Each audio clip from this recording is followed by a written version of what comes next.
Hi, I'm John and welcome to the Jigsaw Puzzler. Today's puzzle was a very difficult one. It is a representation of a very famous artwork called The Great Wave of Kanagawa by Japanese artist Katsushika Hokusai. The original of the artwork, up to 8,000 copies of the original artwork were produced, but only a bit over 100 survive to the present day. The puzzle is a 1,000 piece puzzle by Clementoni in their Museum Collection series. I've done a number of puzzles in this series and they are without doubt universally excellent in quality. The puzzle depicts the famous artwork of the Great Wave of Kanagawa, one of the most reproduced images in all of art history. It shows a wave cresting and curling in the dominant part of the image. There are three boats in slightly different colours down the bottom, another wave building up in the middle, a very distant view of Mount Fuji in the background, and then a widely graded sky from grey down the bottom through to pale cream colour, and then this much yellower background, and some Japanese writing in the top left-hand corner. Quite a simple image, very recognisable, it's not busy at all, but this is a difficult puzzle. Alright, Clementoni puzzles are universally high quality. I have not found a single Clementoni puzzle that was of poor quality or mediocre quality. It holds together nicely. It has a lovely matte finish, which means there's no gloss on it, meaning that under the lights it's not too difficult to see the details to put together, which is an advantage for a puzzle like this, because given the gradation of colour, particularly across the sky, it's really difficult to distinguish the colour grades, particularly in the middle section here. I'll talk about more about that later when I talk through how I attacked this puzzle. It's ribbon cut with a variety of piece shapes, which does help putting a difficult puzzle together. It would hold together if I picked it all up. So it's a lovely quality puzzle. Nice thick pieces. Yes, just beautiful quality. All right, how do I put a puzzle like this together? Well, if I tend to, if you've watched a number of my videos, I tend to pick sections, pull out the edge pieces and pick sections which are readily identifiable as parts of the puzzle to start with. And as I'm doing a full flip of the pieces through the boxes, I choose sections to pull out at the same time. I did that with this puzzle, but this is a lot more challenging than you might imagine than with other puzzles. Firstly, I did pull the edges out. That to me seemed like a good move, because about 10% of the pieces are in the edge when you add them all up. It's a bit over 100 pieces altogether, and so that pulls out quite a chunk of pieces from the sorting trays. If we look at the image, the obvious place, the easy place to start is the three boats. So I did pull out any coloured pieces that might have had the boat on them, and they are distinctive as they have straight lines, they have very fine detail, and the distinctive colour. So they came out in a pile.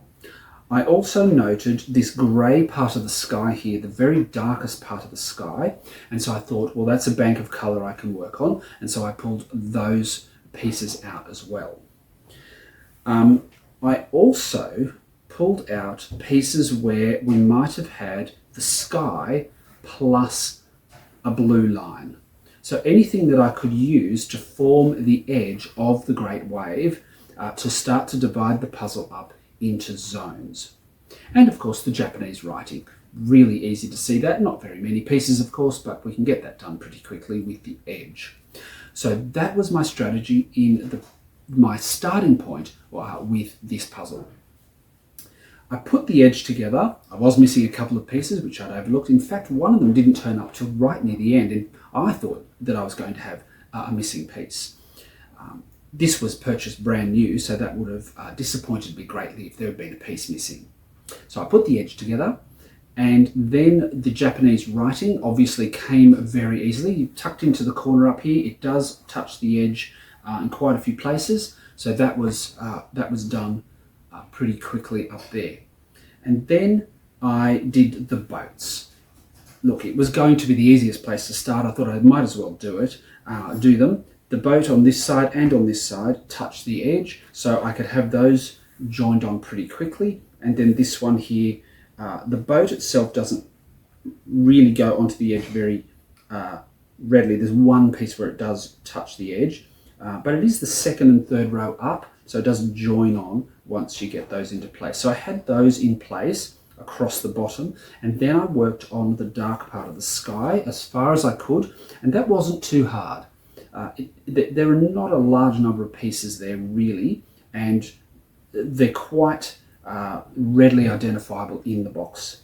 There are some grey sections on this boat, but of course if you're pulling out the grey, you either find the piece with the sky or a piece on the boat, and there's only four or five pieces with the grey on it anyway with the boat, so that wasn't too hard. So I got to a certain point where I knew it wasn't very difficult.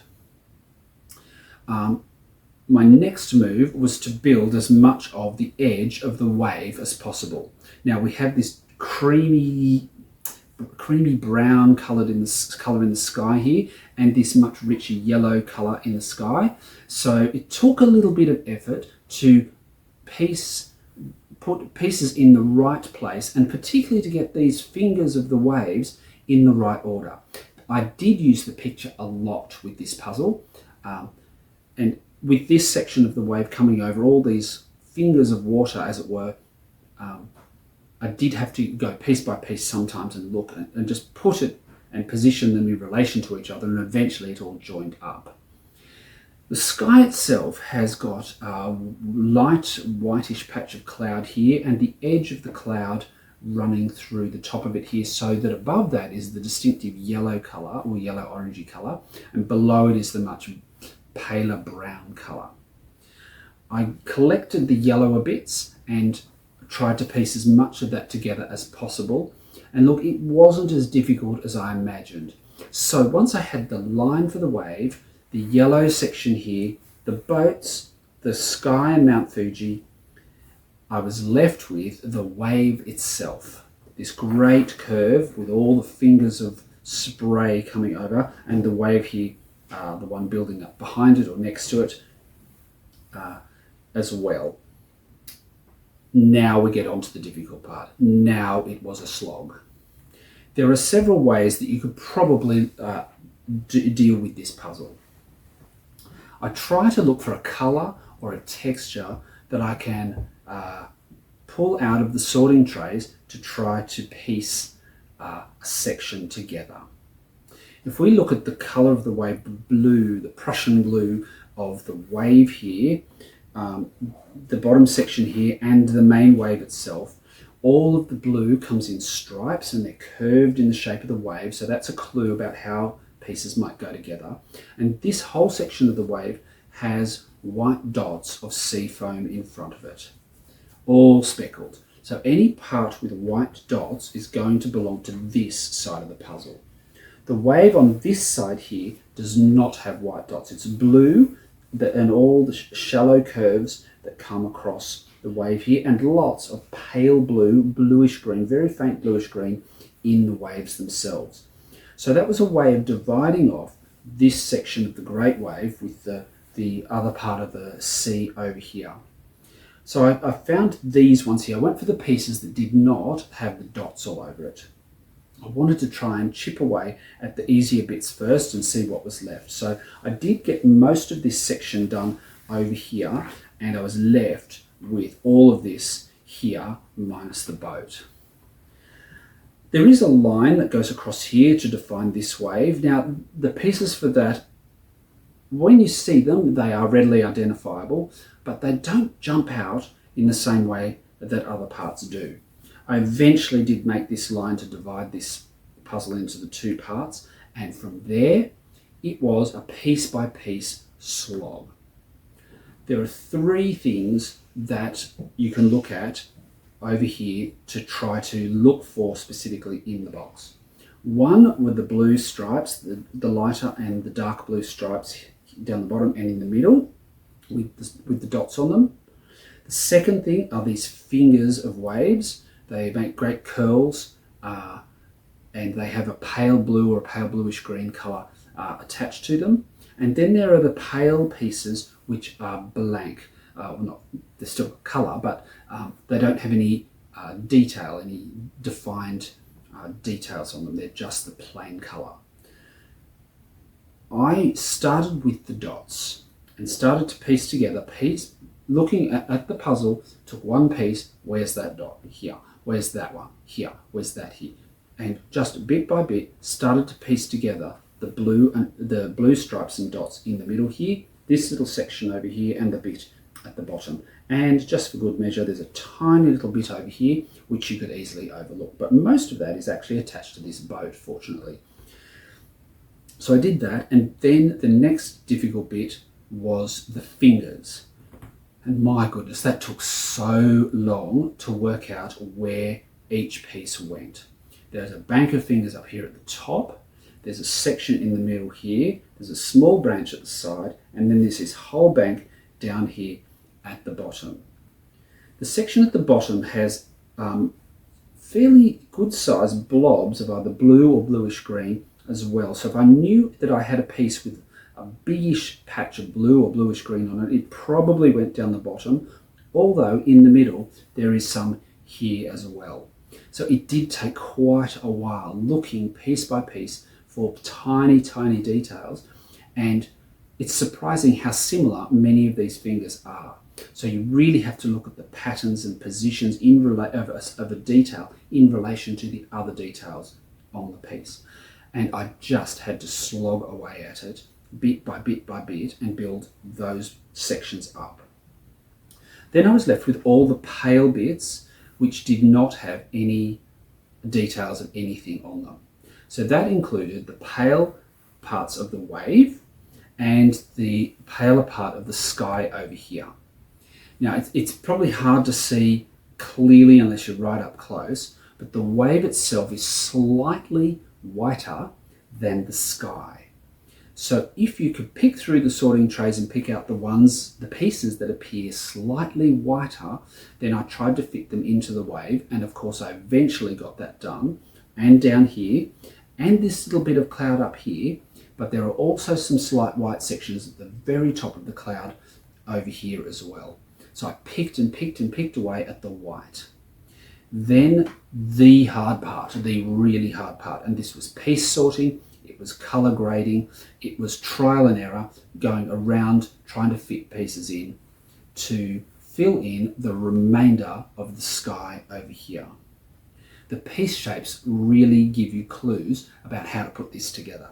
So if it's got a particular shape, a particular sized tab, that you can look through I sorted the pieces into their standard piece shapes and just went piece by piece essentially around to fill this in, and that took a very long time. I don't know how long I spent on this puzzle, but it was hours and hours and hours to try to get it together, and I'd say the sky over here probably took like 25% of the time. It took so long to get that in, and I had to do that in several sittings just to get it finished.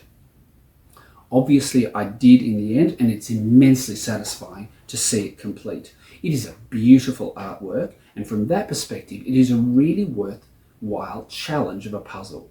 But be warned, it is not easy at all. I know that 500-piece versions of this puzzle exist, and that might be a much more approachable way to try to tackle a beautiful image like this one. I don't know if a 2000 exists, but that's sort of self-inflicted torture in my opinion. But the 1000-piece one was really challenging in all sorts of areas. In the fingers of the wave, in the sky, just about all of it was really challenging. I'm pleased to have done it. I'm pleased that I was given this as a gift last Christmas. Pleased that I finally got it out. But I don't really know how many times I'm going to pull this one out and say, yeah, I'd like to give that one a go again. because it is just so challenging. I have got a time lapse. It's going to be enormously sped up because it is simply hours and hours of puzzling and lots of me just trial and error with pieces just to get the whole thing together. So it is going to be massively sped up from the time lapse that I actually filmed. But I hope you enjoyed. I hope you can see the puzzle come together and see the challenge, the difficulty of this puzzle just come together to make this gorgeous, gorgeous image. So if you'd like to click like and subscribe and share the video with your puzzling friends, I'd greatly appreciate it. If you'd like to leave a comment below, that also would be greatly appreciated. We're going to have the time lapse, and thank you for watching.